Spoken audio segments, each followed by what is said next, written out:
Welcome to Collectors of the Coast. I'm Cash. And I'm Dash. And today we're going to go over the Colours of Ikoria.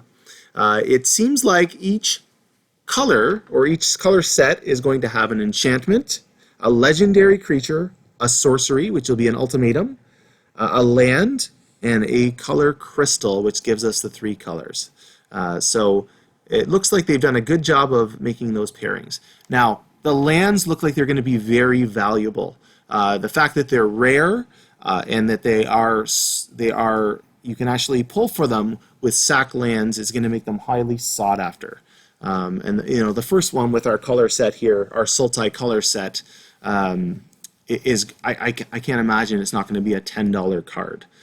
They also, each color comes with a crystal, and the ability to cycle both of them when you don't need them has value. Now the 3 cycling cost on the land is pretty pricey to cycle something, but you know, when you're later in the game and you draw that land, you're going to be pretty happy to be able to cycle it out and get something else.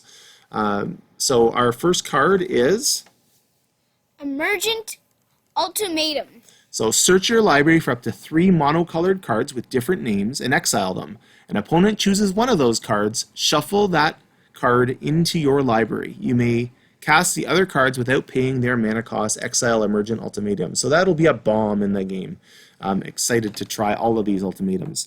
Our next one is Brokos, Apex of Forever. So this mutate ability, you may cast Brokos from your graveyard using its mutate ability. That's a really powerful ability on a mythic, and being able to get that back over and over is crazy. So our next color set is Summer, and the green, red, blue. This looks like one of the more broken sets. So Aluna, Apex of the Wishes, her flying and trample, and getting a 6/6 for 5. Whenever this creature mutates, exile cards from the top of your library until you exile a non-land permanent card. Put that card onto the battlefield or into your hand. So being able to do that every time she mutates is going to be pretty broken, I think. Song of Creation. Yeah, so this, I'm looking forward to making a deck with this card. I already have all kinds of ideas going around in my head, some kind of discard decks, being able to draw that additional card, playing extra lands, getting 2 cards per turn. I think this is going to be a valuable card. I think a lot of people are going to be making decks of Song of Creation, so really excited for it. So our next color is the Mardo color set, and this is the first color set where all of the cards have come out for it already. So we've got a full idea what this is going to do. So we have Snapdax, Apex of the Hunt. So of course all of these come in the 2 versions. So you get the alternate art kind of Godzilla version and the regular version. But double strike, whenever this creature mutates, it deals 4 damage to target creature or planeswalker an opponent controls, and you gain 4 life. It's going to be really interesting to see which of these is going to be the one that people break the most, and it's going to come out on top in tournaments. So we've also got our enchantment. Offspring's Revenge. At the beginning of combat on your turn, exile target red, white, or black creature card from your graveyard. Create a token that's a copy of that card, except it's a 1/1, and it gains haste till your next turn. I'm not sure how that card's going to be for power. We'll see, I guess, how people break it. Ruinous Ultimatum. Yeah, is our ultimatum in this, our sorcery? Destroy all non-land permanents your opponent controls. I mean, yeah, late in the game. That's just a game winner, right? Game over if that gets played. So now getting this in your opening hand, I wonder with these things, getting the 7 casting cost cards, how they're going to be it for us. So now we're into our Jess Guy color set. And so the unique part about this one is there is a planeswalker. So we have Narset of the Ancient Way. In addition to everything else. So the +1 ability, you gain 2 life, and you can add mana to your mana pool to cast a non-creature spell. You draw a card, then you may discard a card. When you discard a non-land card this way, Narset deals damage equal to that card's converted mana cost to target creature or planeswalker. So it seems like it's going to be. The ultimate seems pretty good as well. So it'll be interesting to see how valuable she becomes. So we've got Vadrock, Apex of Thunder.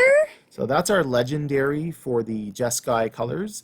And flying, first strike, 3/3 creature. Whenever this creature mutates, you may cast a target non-creature card with converted mana cost 3 or less from your graveyard without paying its mana cost.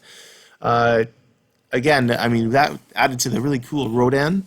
Now, we don't have English versions of these cards yet, but the enchantment, Whirlwind of Thought, whenever you cast a non-creature spell, draw a card. That is going to be fun to break. The sorcery, Immaculate Ultimatum. Target player gains 5 life. Immaculate Ultimatum does 5 damage to any target, and target player draws 5 cards. Crazy card. So very excited about that. In our last color set, the Abzan color set, we've got, I believe, a complete set as well. So our legendary creature, Violent, Plant Beast Form. so having a Death Touch, lifelink, 5/5 creature, just for that is pretty good. Add to it, when it mutates, return any number of target creature cards with total power 10 or less from your graveyard to the battlefield. That is insane. It is going to be very broken. Death's Oasis is our enchantment. Yeah, whenever a non-creature you control dies, or a non-token creature you control dies, put the top 2 cards of your library into your graveyard, then return a creature card with lesser converted mana cost than this creature that died into from your graveyard to your hand. Pay 1, sacrifice the Oasis, gain life equal to the greatest mana cost among creatures you control. So very powerful. And Eerie Ultimatum, return any number of permanent cards with different names from your graveyard to the battlefield. So again, a very strong color set and looking really good. We want to just tell everyone to support your local LGS store. They are the community of paper magic, and they keep the game going. So please do your best to support them online however you can during this tough time. Wanted to please ask everyone to like and subscribe, and have a magical day.